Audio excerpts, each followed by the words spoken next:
Resident Evil Requiem came out just last week, and it's safe to say that I really enjoyed it. So with that being the case, why not ruin it by attempting to beat the game on its hardest difficulty, Insanity? Let me tell you, it's called that for a good reason.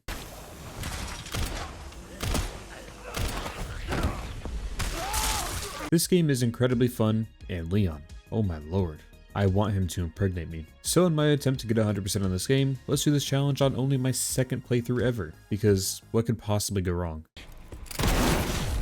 Starting the game with one of our main characters, Graceashcroft, the daughter, kinda, of Alyssaashcroft, a character that no one cares about from a game that no one played. Anyways, she was murdered, and Grace, who works at the FBI, is tasked by her boss to go investigate the very same place her mother was murdered, as someone else was also murdered there. This is a perfect example of a great boss. Sending your employee to the place her own mother was killed right in front of her to investigate another dead body? Great work. Grace agrees and heads to the Redwood Hotel, loading in and getting our freedom to move around this beautiful world and walk around through the rain until we reach the hotel. On this post is a picture of me that has a key attached to the back of it that says, "Let's talk, room 204. They probably just want to sell Girl Scout cookies, right?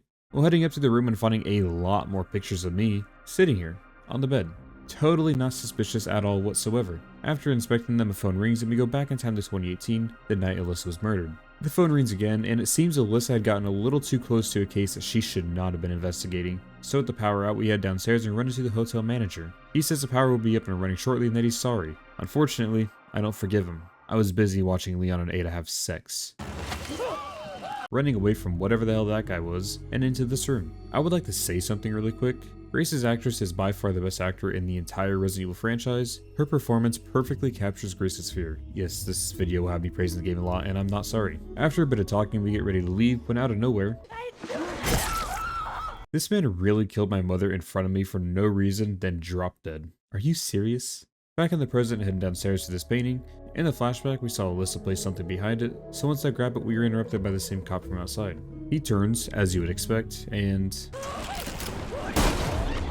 well, we sure are off to a great start. Eventually, I figured out what I need to do, and escape by pretending I'm Harry Potter, but instead I am above the stairs instead of under. Stabbing him through the eye wasn't enough, and I was getting tired of this man, so I just threw him out a window. With that all taken care of, we can head upstairs, into this room with some music to take a breather.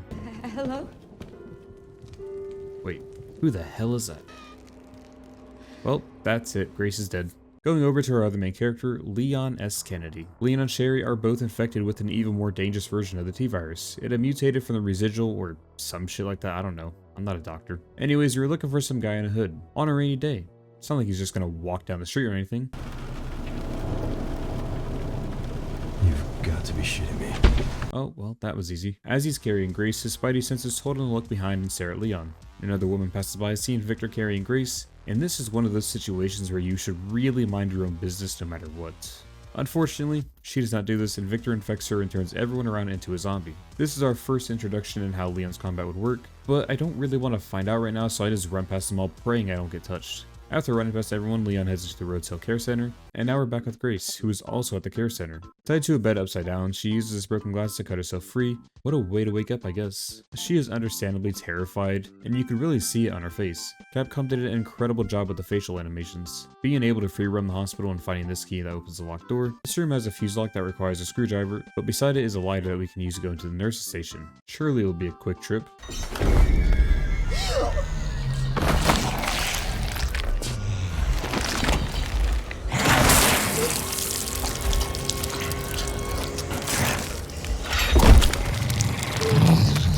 With this beautiful creature now chasing us around the care center, making things a bit more difficult. However, this thing does not like light. So knowing that very helpful bit of information, we can use that to our advantage. After she runs away through the holes in the ceiling, we can make our way into the nurse's station and move this cart over. Grace isn't very graceful and makes a lot of noise. This thing is fast on Insanity, so grabbing the screwdriver, waiting under this thing for it to pass, and we run as fast as we can out of there.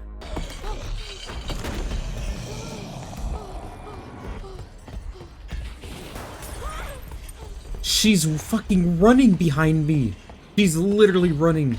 Playing as Leon again inside the care center, we are here to meet Dr. Victor Gideon. He was supposedly expecting us, which is odd because I never told him I was coming. So we're just gonna go anyway. The nurse tells us to wait, but she comes back telling us we need to leave and that something bad is happening, but we aren't sure what. Okay, Leon, you absolutely could have saved that woman's life. He was too focused on ore farming, so it is what it is. This encounter was extremely difficult and took quite a bit of time. My strategy was by running into the guy holding the chainsaw, and right before he attacks I shoot, which puts me into this really cool animation. My name's Leon and I have a 8-inch cock! Immediately after I blow this lady's mind and start shooting the ones further away. Once the chainsaw stops spinning, I can pick it up. I use it on the rest until I can destroy the door. That is the ideal scenario. Ooh. They threw me into it, that's crazy. I just reloaded! Leon, how long does it take you to reload? What do you mean? This took a long time. Leon kept handing them the chainsaw, which was not very helpful, but eventually after a lot of deaths I figured out by going over to the sledge, the zombies can't get up and I can take them out one by one. That's nice. As we move on, I run into Grace again with this really cool gameplay to cutscene transition and save her from the monster, introducing ourselves before handing her a gun as we were separated by Gideon, who shuts the gates and chokes Leon out. Playing as Grace with a gun. What the fuck, Leon? He definitely gave me this to just use it on myself. Inside this room is our first safe room. When playing as Grace, there are no autosaves. The only way to save is by using ink ribbons, which are craftable, but they cost blood, which we kinda need for other things. With Leon, however, he has autosaves, so once we get past Grace, this challenge should be much easier. The problem with that is, we have to get out of the care center first. Oh, god damn it. I needed to shut that because that other guy was coming, but that's unfortunate. Now, I love Grace's portion of the game. I think it's the best part of it. But oh my god, is this extremely difficult. Enemies in this mode one-shot you. It doesn't matter if I have full health or not, I would still die in one hit. Now, if they pushed me, I'd survive, but any grab, it's over. So it wasn't a nice feeling knowing that. In this room with a kid who's blind and locked behind a level 3 door, Grace of course wants to rescue her, so we grab this guy's keycard and move on, and push on into the kitchen and running to the first of many big men. Oh, fuck!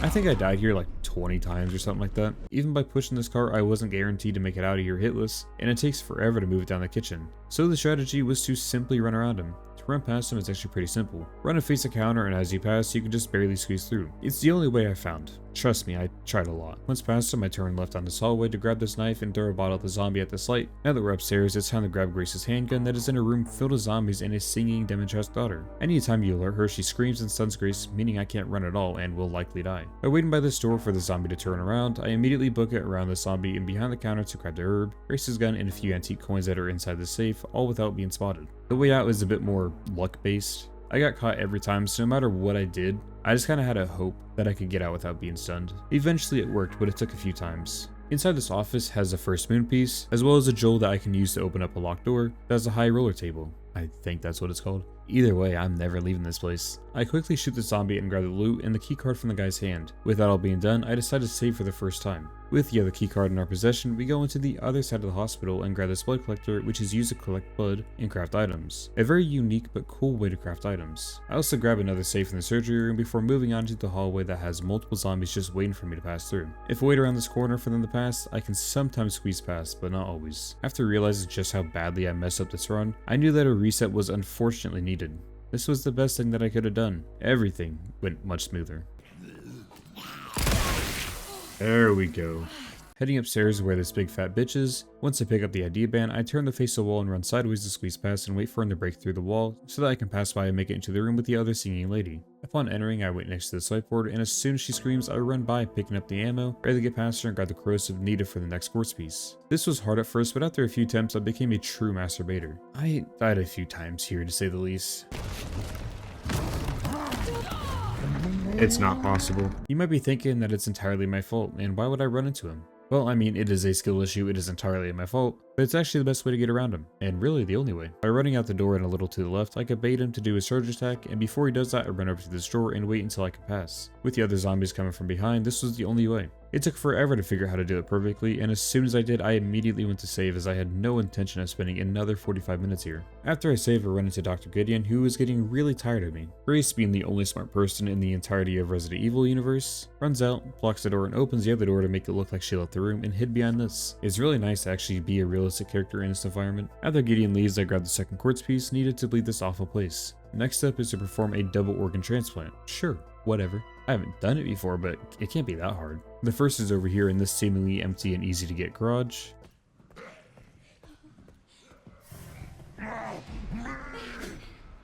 That's a problem. Thankfully I had a hemolytic injector, and all you need is one to blow him. Another zombie is here in this hallway that I need to get through to this locked gate. Pretty simple, as long as I shoot him twice in the leg, it should cause him to stumble, allowing me to pass. Sometimes. At some point it does work and I can finally make it pass, grab the loot and wrench in this room and into the garage grabbing the first organ, but of course the garage is not empty. And this is I think the first time I killed a zombie that's forklift certified. The path to the next organ is easy, you might think. Well, I spent about another hour here, and yes, it is just because I have a skill issue. This was almost as hard as me whenever I see Ada Wong. The strat I was using was to run up the stairs, analyze this so I can craft magnum rounds, this blood bag, and run downstairs, use a wrench on the door, and grab the heart. A few zombies on the way back as well that I need to stun before I can go into this other locked room and grab the other hip pouch as well as some ammo. In this hallway is this guy who is attracted to lights, so by turning off my flashlight I can get past him, grab this rare metal and knife so I can craft more magnum rounds, which will be very helpful for later. Once I eventually got past, I realized I'm missing something. I looted everything in the room with the heart, except that I never grabbed the heart. Luckily I saved here, so it only took like 2 attempts for me to go back and get it. Very unfortunate. With both organs in my possession, I can go perform a surgery for the very first time and, well, I think it went well.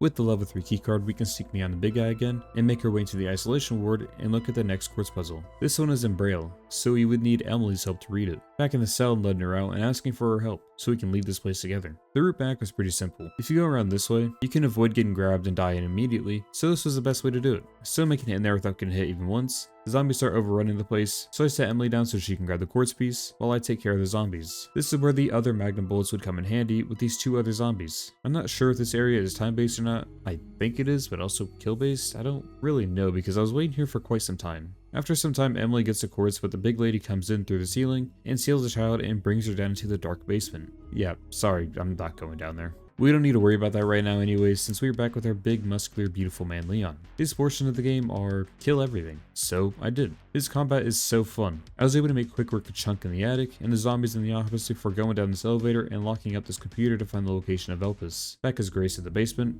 This area honestly wasn't that bad, not compared to the care center at least. It's mostly just running around, using a few hemolytic injectors on a couple zombies, moving these electrical pieces around, avoiding the monster and making my way over to this pool of blood. Once I drain it, jump down. Of course a ladder lifts up and traps me down here because, obviously. After a few attempts I figured out that if I shoot them twice in the head they can be stunned and I can push them into the grinder. Repeat that a few times and we can leave. Grab the last electrical piece and save Emily who was locked in the cell. Not sure why I decided to keep her alive, but that's okay. We don't need to ask questions. This initiates a bit of a chase sequence, extremely easy. Just go the right way and you'll be good. In the elevator, making sure she's okay, and of course the monster climbs and stops the elevator. We are able to barely escape but not without some losses.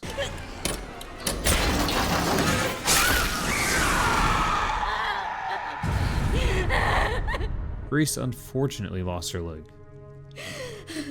Oh, never mind. Emily had grabbed the last quartz before she was taken, so now that we can leave this place and head into the courtyard where we meet an injured helicopter pilot. He says his boss took the key inside and that he's too injured to go after it, so I of course am the only one who can. This whole section is very easy to get through. Grabbing this piece from a Demetrescu wine bottle and going down the elevator to the slab area and into this room with the helicopter key. Oh, that was easy.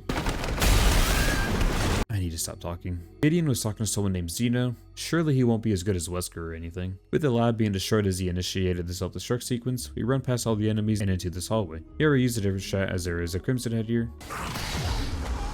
That's great. In third person, when Grace is running, she will actually trip and fall. This could be used to my advantage. So when I run, I quickly shake my camera, which I don't even know why I did that or if it helped me out at all, but I'll take it as I made it past unharmed. And back up to the helicopter. Things go wrong as usual, and I take over control of the helicopter. I think you can guess how it went.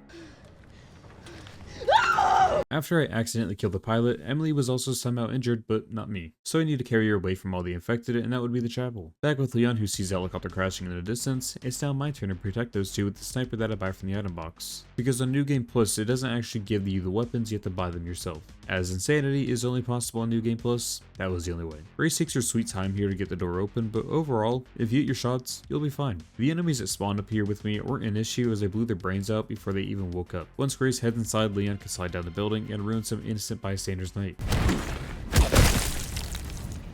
Excuse me. I threw this barrel to blow these guys up before heading inside the chapel and starting a mini boss fight. The fight itself was pretty easy. With 2 explosive tanks, throwable weapons, it was really nice. I would do as much damage as possible before throwing a tank, and whenever I was able to kick him, it would do enough damage to destroy one of his weak spots every time. Same goes for the weapons I throw at him. The other enemies weren't much of an issue either, so on my second attempt I was able to get past it. Back with Grace in the second basement area. Why is this under a chapel? Not important though, as Emily's dying and the monster's here with us again. Thankfully we can open the shutters and expose it to the light. It was dark like 3 seconds ago, but okay. Of course it's not that easy, and I would need to turn 3 switches to turn the power on. The first one requires a crank that we can find over here, but she is of course blocking the way, so I bait her and move in and grab the crank. Inside the room I wait for her to get close to me before running out so I have enough time to turn the lights on without getting touched. The second is protected by this light that I can turn on while I turn on the switch. The last one is a bit further away and could cause issues, but once I interact with the crank once, I shoot the hag a couple times with the magnum to center and turn the power on. With that all done, we can go upstairs to open the roof and kill the hag once and for all. Heading back over to Emily only to find out the worst had happened.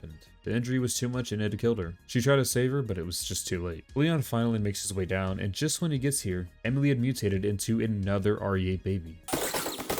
Grace is understandably in shock and leaves Leon with a character named Zeno. Wait, what? So Wesker is here. Okay. He takes Grace for some unknown reason as he needs her help with something. To the place we have all been excited to see, Raccoon City, the place where it all began for Leon. Now that we have officially finished Grace's main portion of the game, we now get to play as Leon for the majority of the rest. The hard part is out of the way. I can't see, dude. Leon heads in the Raccoon City as Elpis is at the center of the city, so he'll be forced to face his past to save the world once again. One of the first things we encounter in the city that somehow survived the nuke is a huge fucking spider. I don't want to play this anymore. I'm just kidding, I'm not no bitch. I was surprisingly able to take care of this pretty quickly with the explosive barrels and the shotgun. As always, there's a really dramatic death animation for Leon when he kills a spider for good, and we fall into the subway, heading up and outside and finding this gate that we would need to explode to continue making our way through the city center. In this portion of Raccoon City, we would need to find 3 different detonator parts to progress, all of which are in their own unique areas, filled with waves of enemies. Going from horror that we experienced as Grace to killing everything in our way as Leon was perfect and made perfect sense. They did a very good job with it. Stopping at this BSSA camp to save and upgrade some weapons as well as buying ammo before moving on to get the first detonator piece. First up, we take a trip into this warehouse, shooting down these 2 boxes before triggering the enemies to spawn. The zombies are now rising from the ground and role-playing as John Wick. 2 annoying zombies are shooting at me, so we take care of both the gunmen as soon as we climb the first box and run past the rest to grab the apartment key. Going up to the rooftops and grabbing our first detonator piece, only 2 left. Pinpointing the locations of the other 2 parts and seeing this gas station, the other relay on top of this building, and the other on the other collapsed building. This whole area really reminds me of The Last of Us 2. Going through this now unlock gate into somewhere entirely new, the underground parking garage. Yeah, every enemy here you can run past. Also, I practiced some speedrun shots for this section of the game, so yes, I did use a lot, and no, I'm not sorry. I shoot this guy in the face, grab the first fuse, and make it to the sewage facility. This area is not possible to escape unless you fully turn the wheel. With enemies and another boss spawning in, I had one thing I could try. Just look away. Pretend like they aren't there. Yeah, I don't even know if this works or not, but I managed to somehow make it past without having to kill any of them. Up these stairs gives us the second fuse we need for the exit, and once we leave the building, we are greeted by a sea of dead bodies that has a key for the BSSA containers. With gas needed to reach the other areas, we grab the gas can and get jumped by a chainsaw where I absolutely blow him. As soon as we step outside, there is a zombie ready to blow Leon, but that's my job, so I explode him. I've never found the chainsaw in this section to be very helpful, so I chose not to use it and only use my weapons, which if you can't tell, I am very low on ammo. Despite me panicking and running to a dead end, I survived until the final chainsaw zombie appears. This guy took literally every bullet I had, but at least we can parry it with the chainsaw.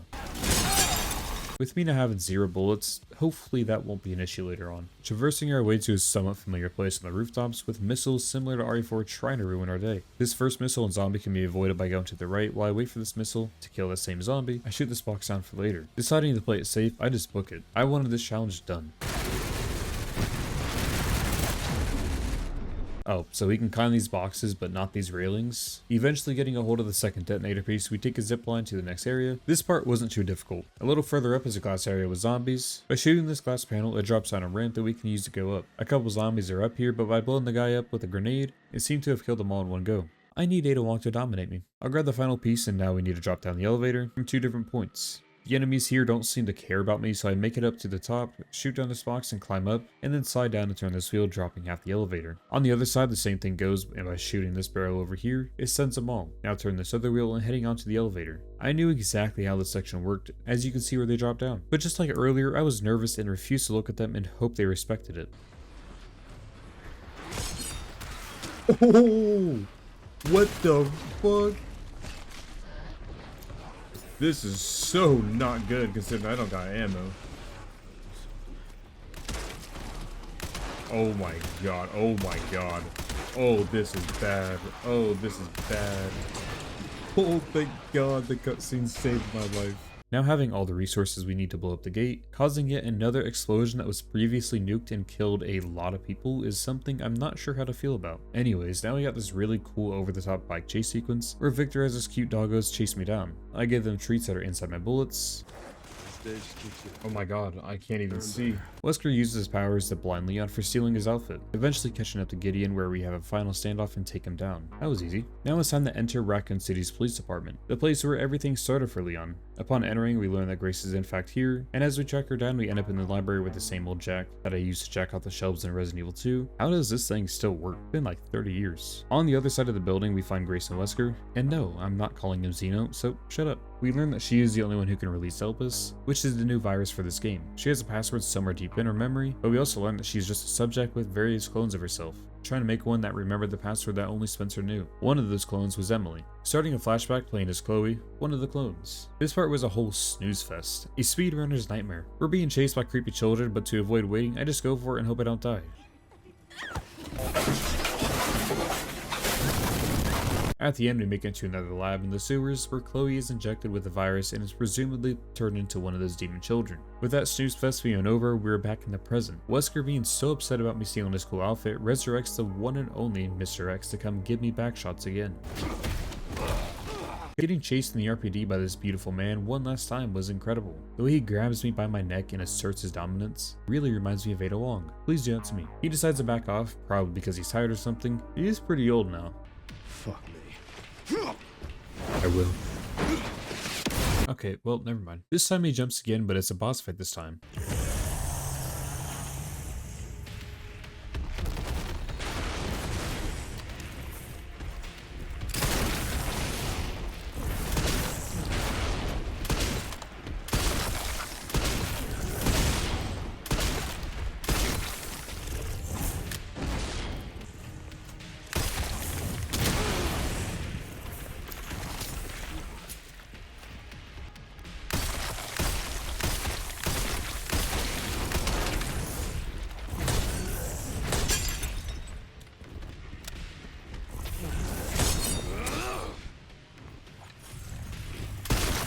He's so impressive.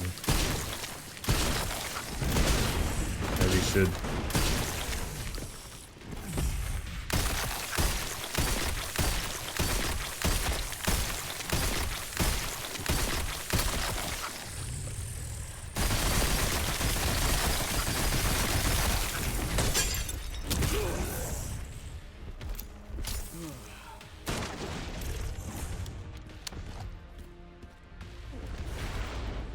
Oh, he mad.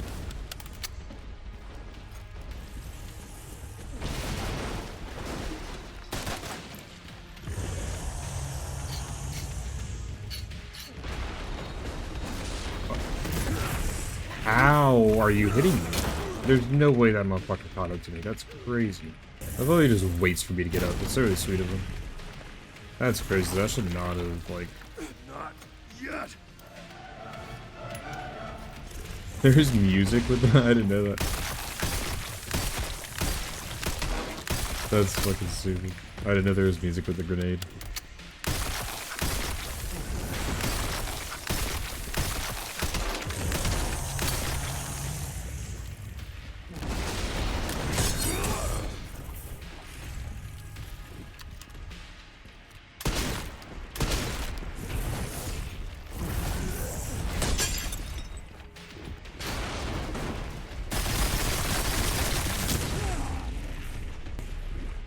Can I even do this?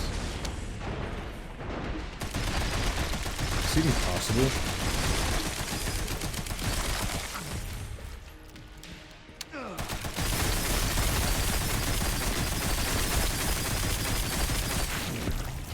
Since the lab is located on the ground, we head through the orphanage into the sewers and into the subway station. Yeah, this place is really not doing too well. This includes spiders and many plants that attack you, even a boss fight. The fight was extremely easy, so we move on to the lab. Investigating further, we get jumped by Hunk's crew. I don't even know or care if it's Hunk. I just hope it is, so that all those Hunk fanboys lost their nothing burger of a goat. By throwing this grenade here, we can take them all out immediately without firing a single shot. This next encounter, however, was where things would go wrong quite a bit. Immediate death. That's fucking crazy. Here we can set the enemies one by one before climbing up the ladder. Eventually we take them all out one by one, and now we can face Hunk, or whoever it is. I refuse to use other weapons here, so I only use the hatchet, because it's just so much fun. It's such a big thing. How about an autograph? I heard you were a smart ass.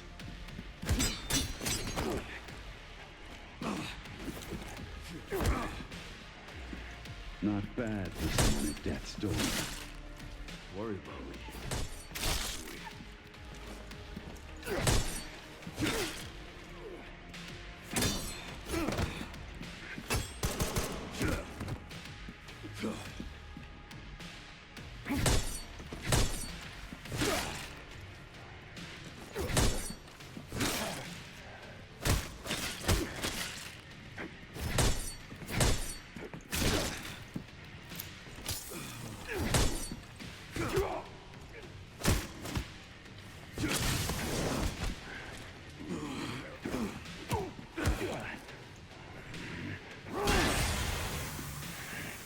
Sneaky bastard.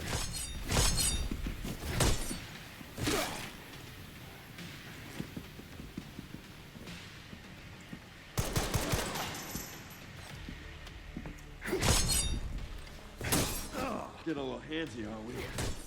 Make no mistake. Nothing will stand in my way. I'll complete this mission.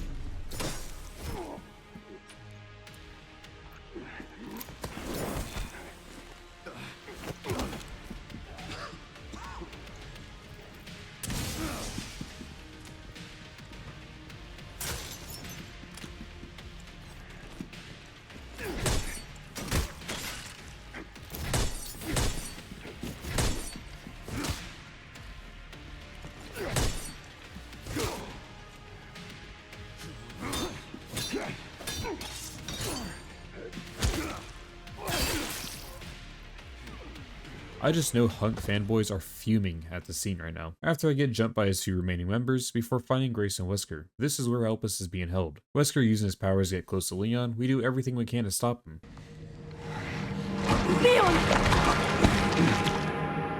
Leon's old ass being sick and tired of this. He takes a nap. Welcome to the lab. In classic Resident Evil fashion, the final area of the game. Also the area where you just pray everything goes right. Further into the lab is a room full of liquors, but here on the table is a bottle that will be useful for later. By triggering this liquor to spawn and immediately shooting the trigger the rest, we run past it through the bottle we just picked up at this other new type of zombie and stun this one to run past it into this room with 2 bottles of acid and the key we need. 2 zombies are also in here with us, as multiple liquors come in to put their tongues down my throat, but I only let Ada Wong do that, so I'm just gonna leave. Grabbing the key and running past the rest, and using the key to help Leon up. In order to progress, we need 2 orbs to open up the store, but before I can do anything, I use a bottle of acid on this liquor here and make it into this room. After picking up the orb, we are surrounded by zombies, so the only way I could figure out was by taking a hit and praying I could sneak by. Now on to the other section, which is surprisingly easier. Despite being filled with enemies, the only one we have to take out is this one here. And by doing that, I could just walk up the stairs and grab the second orb. Here we climb up and drop down safely to avoid them altogether. Back up these stairs and getting jumped by even more lickers who are dumb and let me run past. Placing the final orb and officially finishing Grace's last segment of the game, Grace learns that Elpis is actually a cure for the tape that she found in the beginning. Basically, we should release it.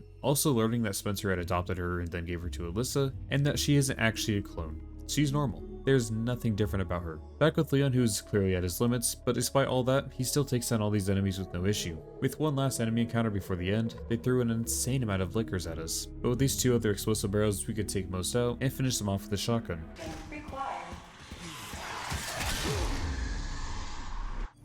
Not done yet.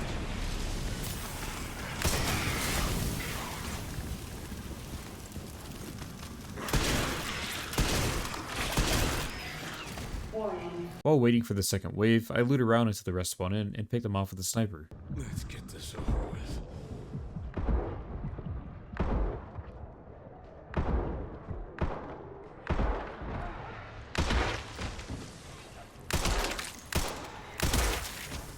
The elevator will arrive shortly. Once the elevator arrives, we listen to Leon whimper and play as Grace for the final time and wake him up from his peaceful nap, taking him back to Elpis and Wesker, but she says she has a plan. She eventually makes a deal with Wesker saying that she'll help, only if he saves Leon. Wesker agrees because surely he wouldn't lie. I could just kill Leon and it would be over, but that's too easy. So I chose a canon ending and released Elpis. And since it was a cure, Wesker took it and lost his powers before being decapitated by Gideon, who now has a snake arm. For this final fight, most of attacks are parryable and very easy to do so, even this rocket launcher. However, by doing enough damage, he can drop the rocket launcher before he uses it on us. We can actually pick it up and use it on him and move into the final phase. With Nemesis 2.0, which is exactly what it is, as he took the same improved parasite that Nemesis was. We shoot all his bubbles to take him out. This part's pretty easy. Just run around, parry his attacks, shoot the bubbles, and just repeat that. After the fight and finding Grace injured, and no way out, we sat down next to her right after Leon was cured. And now we're waiting for the root to collapse in on them both.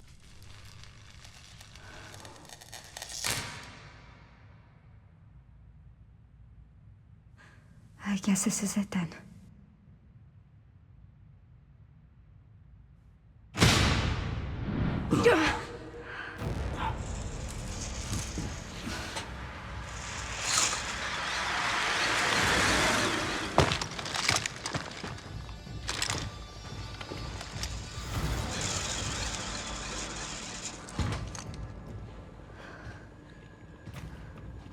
Leon S. Kennedy? Depends who's asking. Alpha, you read me, sir? Yeah, they're safe. I got them. Yes, sir. Mr. Kennedy, I have a message from Captain Redfield. I got a message from Captain Redfield. Cinema! Chris Redfield got so much aura, he didn't even have to show up in person to save the day. He just sent a team to do it for him. Chris has come to the rescue again. Everyone has a happy ending, and yeah, 10 out of 10, best Resident Evil by far. This difficulty I would rate like a 7 out of 10, definitely not as hard as Village of Shadows. More challenge runs will be coming, as well as some world record speedrun attempts on Insanity, which if you guys would like to see me torture myself for any of these challenge runs, I stream it all over on Twitch, and I'll leave the link for that in the description. And I will see you guys in the next awful challenge. Cheater is Unk running aimbot. Yes. I got all the cheats on right now.